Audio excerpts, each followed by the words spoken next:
Hey, welcome to my third photo vlog. These are just film studies that I'm doing to get more familiar with my new X-T4 as I move also beyond just still photography. You can catch my still photography on the website moynoir.com and on my Instagram. So part of this is just using the camera to experience its limitations and its qualities, and then also to try out techniques and see how they feel. Because eventually I want to really start expressing myself in Muay Thai capture.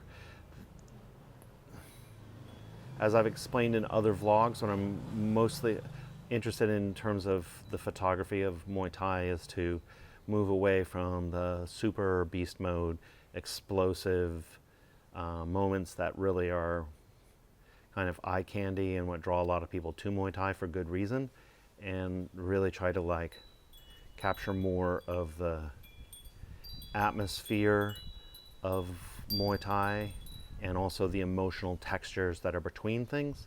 One of the things that we have discovered, that Sylvie and I have discovered with working with Yod Muay, like Diesel Muay and Karahat, is so much of the art of Muay Thai and the difficulty of Muay Thai is found in all the moments between techniques, between those great movements. And so in still photography I try to capture some of that stuff, and then now I'm shooting in high frame rate, like 200 frames per second slow motion, slowing down the video more and more to try to get that feeling of what's happening between events that we typically more pay attention to. So this is just from this morning. Sylvie's been sparring with Yodkhunpon, who's the elbow hunter of 100 stitches. He's pretty incredible, very violent fighter, although a gentle person when you meet him. And a lot of what he's doing in this sparring, in their sparring sessions, which is just pretty much straight sparring with a belly pad on, is bringing this violent energy to Sylvie and basically forcing her to deal with it. And so I was kind of excited to bring the slow motion camera to what was happening there, because it's going to be very unforgiving, but also kind of like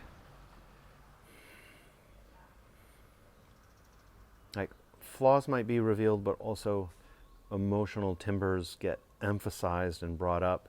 So you're almost going to find beauties that you wouldn't see otherwise. And in looking at this film, I was really taken by all the micro rhythms. I don't know. I can see how far Sylvie's come in the years that she's spent, and it's not busting out 50 kicks with great form, in some kind of what I've talked about before, the pad work porn. It's all these small moments. And then you also get to compare her inner music with somebody who's lived their life at a kind of Yod Muay level of rhythm right next to her. So you get two versions of a music. I'm also color grading.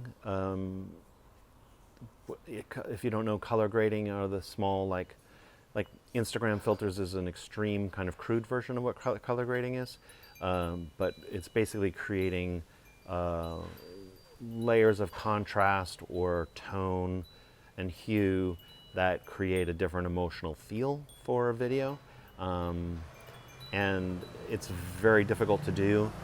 People use LUTs, which are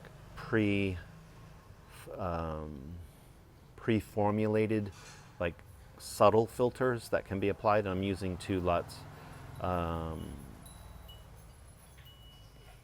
one that I developed and one that I've downloaded on the 2 different clips that are here, which is kind of cool. I'm using the X-T4 Fujifilm camera, and I'm shooting with a 16mm prime lens, pretty much wide open, I think. So you're getting great depth of field. You can see also the vagaries of the autofocus. The autofocus is pretty good. I'm not tuned in yet. On the Fujifilm camera, you're able to adjust the sensitivity, like how fast it locks on and how rigorously it locks onto a subject. And then when it changes subjects, how quick that focusing transition is. And I'm still not sure how I want to be setting that. But in a weird way, the mechanical happenstances of what gets focused on and not, I'm kind of enjoying. Maybe I feel like I want to slow them down a little bit. Maybe I want focus to lock on a little bit more. I'm not sure. But anyways, this is just a film study, and I'm sharing with everybody because it's just part of my process. But it's also really cool to just see these kind of like semi-artistic, in the sense that they're semi-edited elements, but they're not. It's not refined into a short or a film or a narrative. It's just like, one of the cool things about Thailand is you always have drills and saws going on when you're outside. It's like things are continually under construction, which is actually, when I say cool, I'm not even being ironic. It's kind of amazing. Things are always being constructed. So, I'm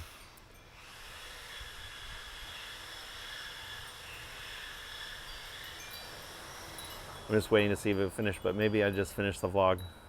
I had a few more thoughts.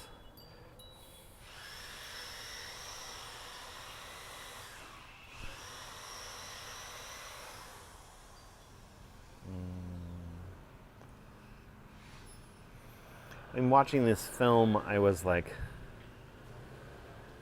God, so much work is put on as a fighter to try to get things right. Like, you're always like critical of angles or delays. And when you slow stuff down like this, you see all the like timbers of the body that are kind of not consciously trainable. And so what you really see is the work and the like where the water has flowed over the stone over and over and over again. And one of the cool things about Sylvie, I mean, yeah, she's just struggled so much trying to improve her technique and get more comfortable and more relaxed and more expressive with like conscious work over these last 8 years in Thailand. But also, a lot of water has gone over the stone, and I see that kind of like really subtle devotion, the results of that devotion, the stuff you can't train. So anyways, I hope you enjoy this little film study.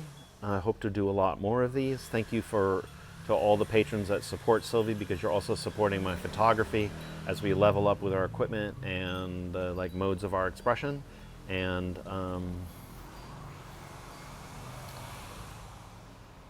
yeah, thank you.